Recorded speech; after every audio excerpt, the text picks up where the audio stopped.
Hello, my friends. My name is Ryan Freeman. Welcome to episode 3 of my first backpacking trip to Europe.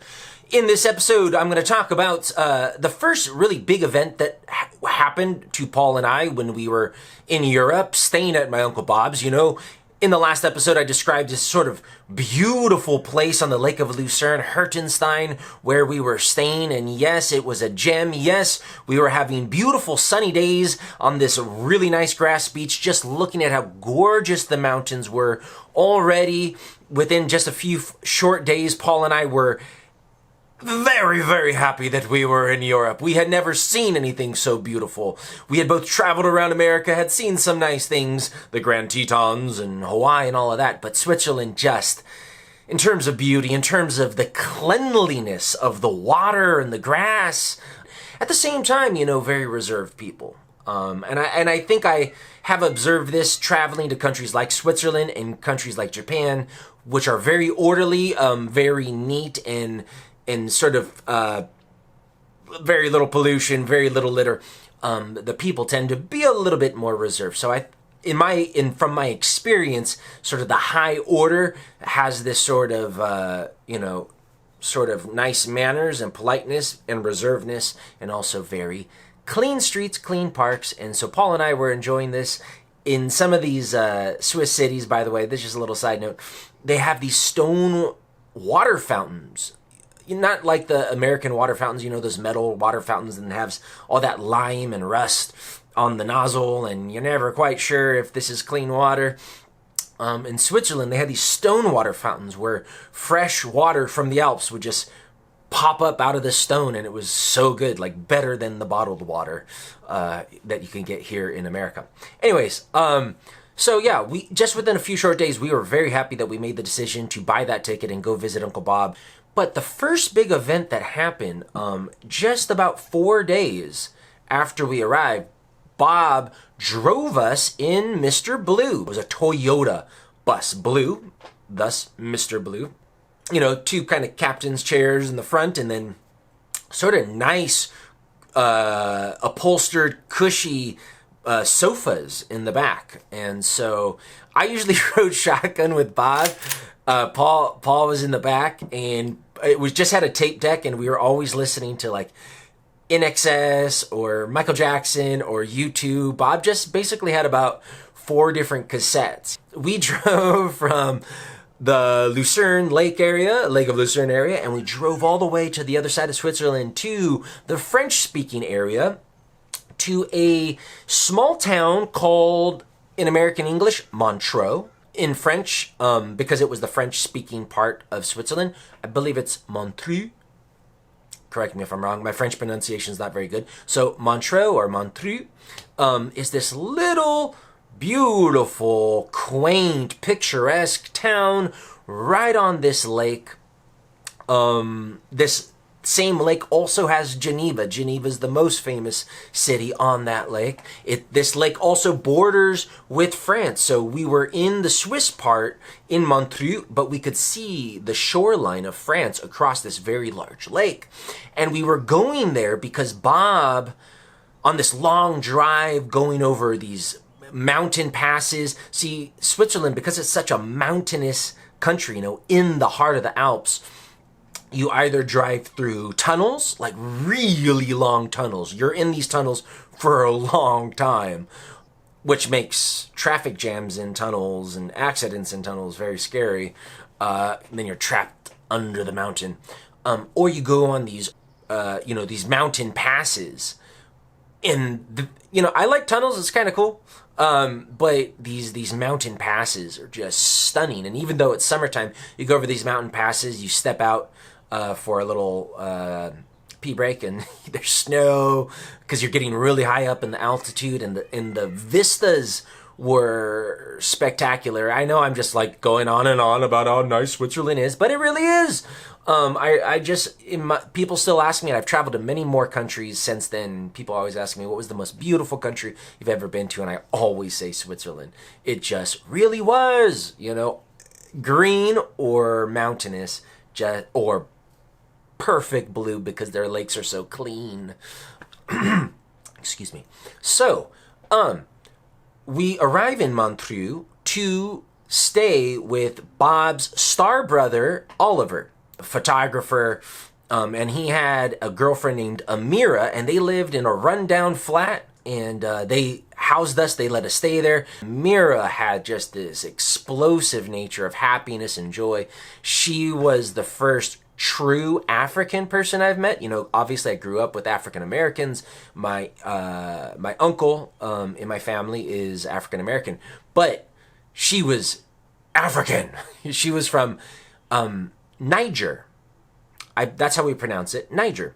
But it's actually a country that speaks French, and I believe you pronounce it Niger. But you know what the interesting thing was? So I'm talking to the first African person I've ever met. I told her, because I asked her, so what do you say? Like, I'm from America and I'm American. And I say, so you're from Niger, what do you say? And she says, not Niger. And she says, Nick. And she said the N-word multiple times. And I was like, me and Paul were like, what the? Because in America, the worst, if you're American, you know this, everyone knows this, the worst word to use is the N-word, right? Worst word. We get that inculcated into us, and that is the worst word. But she was saying it. And I was saying, but in America, and I didn't have the courage to even say it.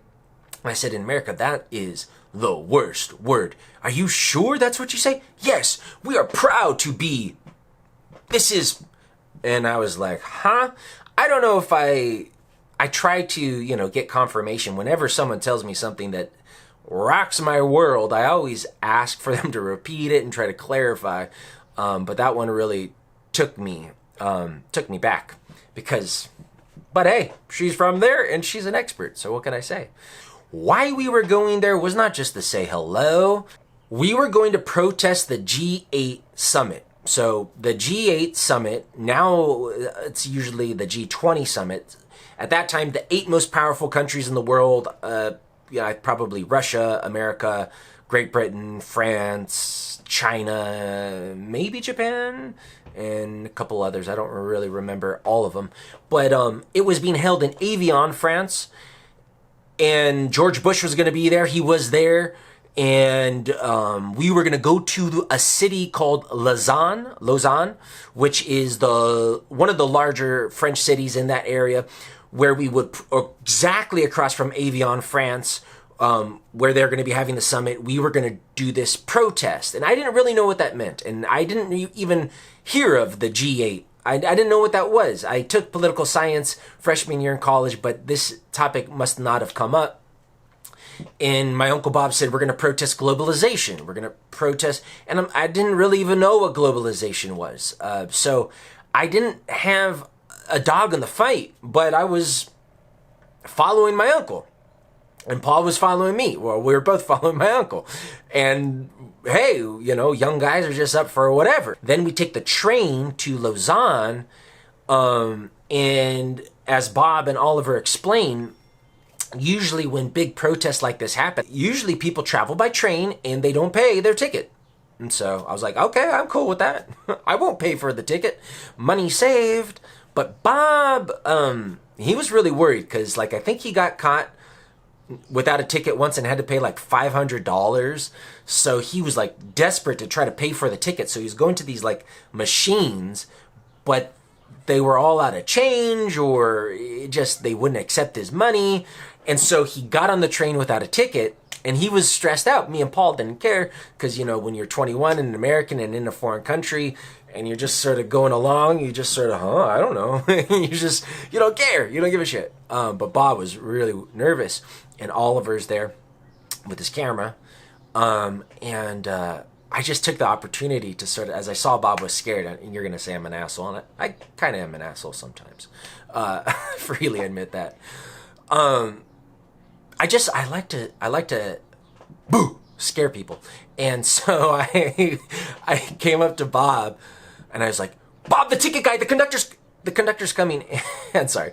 And he would just, my uncle's very excitable, and he would just explode with energy, and he would just zoom off. As soon as he heard my words, he would just zoom off in the opposite direction. And I did that twice. Forgive me, Bob. So that was fun. The conductor never came. We got to Lausanne free, and we had to meet with the protest that was going to be happening. So we had to walk across this city, and you could tell it was a beautiful city, but it was covered in graffiti, and there were trash cans that were turned over. I mean, it was crazy. We hadn't been in Switzerland long, but we had been there long enough and had been in a couple of the bigger cities and had some of the smaller towns, and we knew that Switzerland is a super clean city, super orderly. But this city was graffiti all over it, boards in some of the windows, like graffiti like, fuck the U.S., George Bush sucks, Dick Cheney's, you know, that kind of stuff. It was crazy. It was like a war zone. It was the first time I'd ever been to a place where I was like, this is a war zone. And crazy in Switzerland, this like super rich city as well. Then as we walked around this town, we started to see that it really was a war zone. There were huge areas with barbed wire fence, like temporary fences that had been put in place, huge regiments of police. Some of them, I guess, you know, had been imported. I don't know if you can import a person, but imported from Germany and Italy, and so like real tall, like stormtroopers, and they were kind of badgering us a little bit, you know. And I think I like taking photos of us and like trying to scare us and stuff like that. It was weird. So we had this like long walk. We ended up going to this park where there were some people, a lot of people gathered, and then as we stayed there, just more and more people. First a trickle, then a wave, then a tsunami, and it was the largest sea of people I had seen up until that moment. And I might not have seen a larger sea of people. It was a lot of people, tens of thousands, I would say. And there was a truck, like kind of like the shape of an ice cream truck, if I remember, or just like a small little truck with a couple megaphones. And there was a person kind of on an elevated platform or a stump, and just sort of organizing what she termed la résistance, you know. And people were coming in, people with signs, and they were talking about the violence of the police. They said there were several hundred people that were camped out in an area of Lausanne to join the protest, and the police surprised them at 5 a.m. with tear gas and like brutal tactics. They beat them with clubs. There was one guy, I don't know if this is true. This is what they were saying, and it was being translated from Oliver to us. So maybe all of it was true, maybe none of it was true, maybe some of the truth was in the middle, but I'm sure you've seen enough police brutality on YouTube to imagine that it is at least possible. So beyond the police beating these people with clubs, I guess there was a guy hanging from like a freeway overpass, and I don't know if he was going to do some graffiti. So he's hanging on a rope, and I guess the police cut it, and he fell, and I don't remember what happened to him. But so yeah, they were just talking about all of these casualties, you know, sort of rallying the crowd up. And Bob told us about how demonic the forces of the G8 were. Bob's very into like hardcore religious mythology. So as we might describe things in sort of, you know, secular terms, Bob uses very spiritual language, angels and demons. And so this was a spiritual war for Bob. But he said, look guys, these things are all fine and dandy, but when the black helicopters fly overhead, it means the police are gonna attack. So as more and more people get there, as the rallying cries, La Resistance, and all the police brutality is hyping the crowd up, there was one guy just buck naked, stark naked. I don't know why. I guess that's very free. I do feel free when I'm naked, but I don't know what that had to do with George Bush and 7 other powerful politicians. But maybe it does. I don't know. We could probably connect those dots. Anyways, we saw the black helicopters as just all of this throng of people, and the wave of the feeling, from the crowd, sometimes you lose your sense of self when you're in this massive crowd. But because Paul and I don't really speak French, it's kind of easy to hold yourself together. But Bob got scared. Bob saw those black helicopters and he got freaked out. And the person in the truck said, this manifestation, they called it a manifestation, this protest, they said, this manifestation, the police denied our permit. They said it's illegal, but we're going to do it anyways, and let's march. And so this throng of tens of thousands of people start marching down this way, away from this park, down these streets, like just this sea of people. And these black helicopters are flying over. Oliver just goes with the sea of people. Bob says, guys, I gotta go, and dashes away and just disappears, leaving his nephew and his nephew's best friend Paul in the middle of the sea of people, just going, whoa. Two 21-year-old Americans, no cell phone, no guidebook, no dictionary, don't speak French, don't speak German. I just knew how to order beer, but which is the most useful part of any language. But leaving us just kind of like, well, what the hell do we do? And mind you, we don't have our backpacks. How are we going to get back to Oliver's flat? Bob and Oliver were our guides. Oliver's gone, now Bob's gone. So I looked to Paul. I said, well, Paul, shall we go? And Paul's like, nope. But he saw that I wanted to go, and he said, listen, Ryan, go. If you don't go, you will never get this chance again. And so with that, I determined I was going to go. I tried to get him to come. I kept trying to persuade him. He got angrier and angrier the more I tried to persuade him. And rightfully so, because he didn't want to go. So I went alone. Here I am alone, marching with these massive sea of people in an illegal manifestation with black police helicopters and police imported from Germany and Italy and Austria, who had already sort of harassed me earlier that day to try to scare me. Marching for a cause I didn't really know anything about, except that I was marching against devils and demons, according to Bob. What the fuck am I doing? I'm on day 4, day 5 on my European backpacking trip. But that's what happens when you go to visit Uncle Bob. And I love him for it too, because it was a very interesting experience. And although I really wanted initially to see action and all of that, there were families. There were like mothers and fathers with small children and old people too. And so I ended up started praying to God. Even though I had sort of had the collapse of my religion, I still prayed and still had a Bible. Although I had stopped going to church, stopped protesting at abortion clinics, but my Christianity, my faith, it's not something that you just stop in a moment, especially when you were raised in it your whole life. Your family was raised in it their whole lives. So I really did pray that we wouldn't see any violence. And I didn't see any violence. It was this long, long walk. We took over the freeway. That was kind of crazy, walking on the freeway with these massive crowd of people. Went through some urban areas where there were some young guys, hooligans, with masks, throwing stones at windows and stuff like that.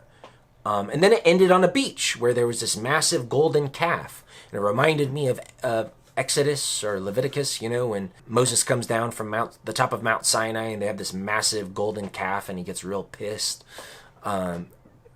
Biblical. Maybe Bob was right. Maybe it is all about old school religion, God, the forces of good versus mammon, the forces of greed and evil. I don't know. But it certainly does make it interesting when you think that way. And from there, I don't remember how, but alone, I eventually found the train station and eventually found my way back to Montreux, and eventually found my way back to Oliver's apartment. How the hell did I do it? I must have written down the address, or my memory was good. One thing I have noticed, little side note, I'm not trying to proselytize you to become a Luddite, but I noticed that the more that I rely on navigation, the sort of the worse I am at navigating with my senses. And back in the day, before I ever had a cell phone or had any sort of GPS, you sort of had a good skill of getting around just with your eyes and ears and stuff like that, and asking people for directions. So, yeah, technology's made me weaker. But I got there, back to the apartment, and there was Bob and Paul. Oliver came a little bit later. And I get Paul's story and Bob's story. Well, Paul leaves me, and he walks the opposite direction. And, not very long, like within a very short range, he comes to this pizza place, this outdoor pizza place called Diablo Pizza. Diablo Pizza. And he sees Bob sitting in the patio drinking a beer and eating a pizza. So Paul joined him, got beer and pizza, and so Bob and Paul ate Diablo Pizza, drinking beer, while me and Oliver marched with the manifestation chanting La Resistance. And we're all back in Montreux, in Oliver and Amira's apartment, and we say, well, what should we have for dinner? And so Oliver's just like, Oliver came back, he's like, how about a pizza? And so, sure, you can never have too much pizza. But you can have too little pizza, which I found out. So they ordered a pizza, one pizza for 5 of us. One pizza for 5 of us, and one cheese pizza for 5 of us. And it wasn't cheap, And that's what so as beautiful Switzerland is, as marvelous as Europe is and was, the prices and the sizes and the quantities are different. At that time, as you could probably tell from some of the photos, I was a husky American fast food and restaurant eater. I was the guy who would eat all my dinner and then eat whatever leftover was on anyone else's plate. I could eat a whole pizza by myself. I would eat, supersized meals, extra burger. I loved eating. I still do. I don't have the appetite that I once had. I'm still a pretty big guy though. But that's not about this. But we had this one pizza for 5 of us. And so everyone got one slice and 2 people got another one. But we were huddled together in this sort of like photographer, artist, studio, rundown apartment after doing this illegal manifestation and just sitting on the floor, no furniture, eating this pizza together. And it was awesome. It was awesome. Love it. Love it. Anyways, thank you for watching this. This is a very short episode. The next episode's coming soon. Thank you for watching, tuning in, like it, share it, and I will see you next time. Bye.